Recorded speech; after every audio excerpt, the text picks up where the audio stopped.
It's, difficult to imagine today, but Israel and Iran were once close partners. When Israel was established in 1948, the world was, honestly, a very different place. Many nations in the Middle East were hostile to the new Jewish state. Iran, however, under the rule of the Shah, Mohammad Reza Pahlavi, actually took a different path. In 1950, Iran became the second Muslim-majority country to officially recognize the State of Israel. This was a pretty significant diplomatic step. It laid the groundwork for a relationship that would deepen over the next 3 decades, built not on shared ideology, but on shared strategic interests in a complex and, often turbulent region. This partnership was really driven by a simple principle: the enemy of my enemy is my friend. Both Israel and Iran were non-Arab states, surrounded by powerful Arab nationalist movements, especially those led by Egypt's Gamal Abdel Nasser. They both saw these movements as a threat to their security and stability. That shared perception created a strong bond. They saw cooperation as a way to balance the power of their common adversaries. This strategic alignment allowed them to work together on military, intelligence, and economic projects, creating a quiet but powerful axis in the Middle East that served both their national interests effectively. Their cooperation was, honestly, extensive and multifaceted. Israel provided Iran with agricultural technology and military training, helping to modernize the country. In return, Iran became a reliable source of oil for Israel, which was crucial for its energy security. A secret oil pipeline project, the Eilat-Ashkelon pipeline, was even built to transport Iranian oil from the Red Sea to the Mediterranean, bypassing the Suez Canal. Intelligence sharing was also a cornerstone of their relationship.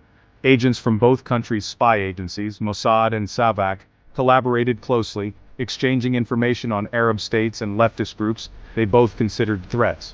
This era of cooperation seems like ancient history now, but honestly, it's essential to understanding the conflict that followed. The relationship was pragmatic, not based on deep cultural or religious affinity, but on a cold calculation of mutual benefit. For nearly 30 years, this alliance thrived in the shadows of Middle Eastern politics. It was a partnership of convenience that allowed both nations to pursue their goals and secure their positions. The events of 1979 would not just end this friendship, they would violently reverse it, turning two strategic allies into the most bitter of ideological foes. The year 1979 marked a dramatic turning point. The Iranian Revolution toppled the Shah and brought Ayatollah Khomeini to power. This was a radical transformation of Iran's entire identity. The new Islamic Republic rejected the Shah's alliance with Israel. Khomeini positioned the United States as the Great Satan and Israel as the Little Satan. Diplomatic ties were severed and the Israeli embassy in Tehran was handed over to the PLO. Iran adopted the Palestinian cause as central to its foreign policy. It began funding and training militant organizations, most notably Hezbollah in Lebanon. This proxy strategy allowed Iran to wage war against Israel without direct combat. It was a low-cost way to challenge Israeli power and export its revolutionary vision. Even after this public break, there was secret cooperation during the Iran-Iraq War. Israel secretly sold weapons to Iran, fearing Iraq's Saddam Hussein more. This became part of the Iran-Contra affair. However, this was just a brief exception to escalating hostility. By the 1980s, the old alliance was dead. Iran's support for Hezbollah and Palestinian Islamic Jihad changed Israel's security landscape. These groups fought in the name of an ideology that called for Israel's destruction. The foundation was laid for a long conflict fought through proxies, covert operations, and nuclear ambitions. The 1990s and 2000s saw the conflict evolve into a so-called shadow war. Direct military clashes were avoided, but the hostility definitely intensified through indirect means. The primary source of tension became Iran's nuclear program. Israel, which is, widely believed to possess its own undeclared nuclear arsenal, viewed the prospect of a nuclear-armed Iran as an existential threat. It vowed to do whatever was necessary to prevent Tehran from acquiring a bomb. This set the stage for a decades-long campaign of sabotage, espionage, and assassination aimed at crippling Iran's nuclear ambitions before they could become a reality. This covert war played out in the shadows, far from public view. Israel was accused of being behind a series of mysterious events targeting Iran's nuclear facilities and personnel. Key Iranian nuclear scientists were assassinated in sophisticated operations. Powerful computer viruses like Stuxnet, which was discovered in 2010, caused significant damage to Iran's uranium enrichment centrifuges. These cyber attacks represented a new frontier in modern warfare, showing that a country's critical infrastructure could be attacked without firing a single shot.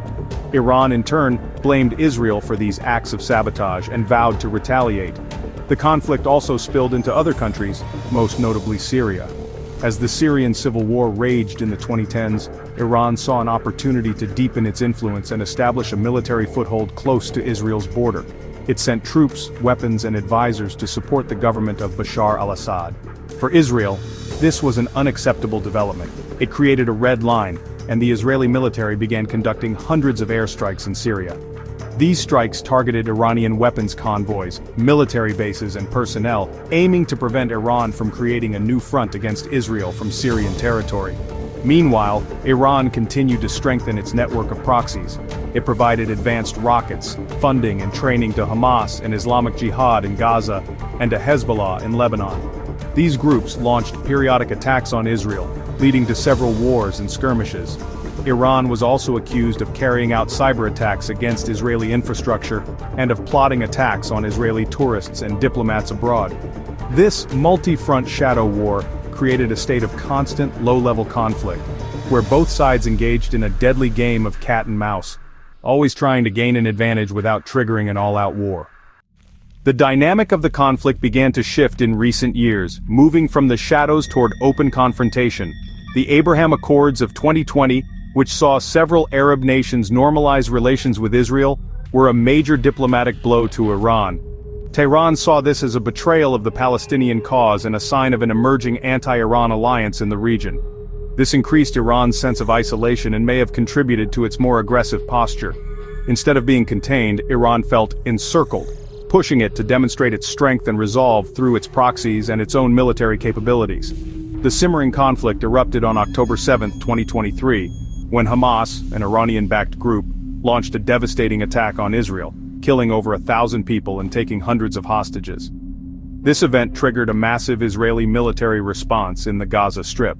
While Iran denied direct involvement in planning the attack, its long-standing support for Hamas was undeniable. The ensuing war in Gaza dramatically raised regional tensions, with other Iranian proxies like Hezbollah in Lebanon and the Houthis in Yemen, launching attacks on Israel in solidarity with Hamas, threatening to drag the entire region into a wider war.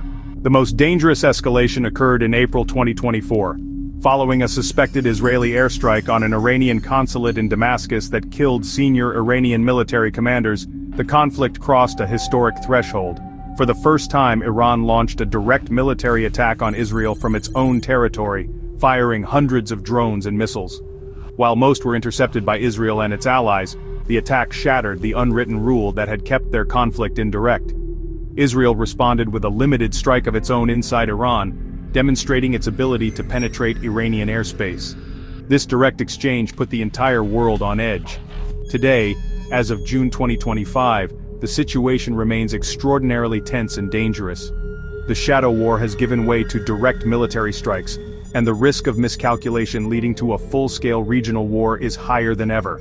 Iran's nuclear program continues to advance, and Israel has made it clear that it will not tolerate a nuclear Iran. With proxies active on multiple fronts and the recent precedent of direct state-on-state attacks, the fragile stability of the Middle East hangs by a thread. The long and complex history of the Israel-Iran conflict has entered its most perilous chapter yet, with no clear path toward de-escalation in sight.